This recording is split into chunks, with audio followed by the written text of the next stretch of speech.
یک مسئله کار کنیم. کوی آهنگر در یک روز 6 و پسرش 3 تا بار میسازد.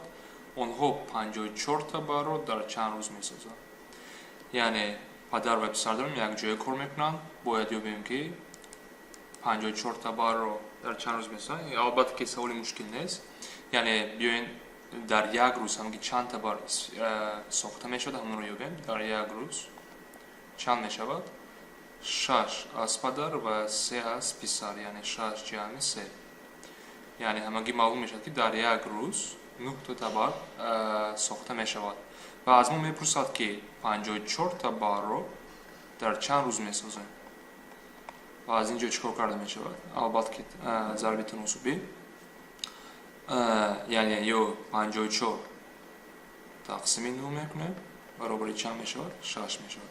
یعنی در 6 روز پدر و پسر اگر یک جای کار کنند 54 تا بار رو میسازند.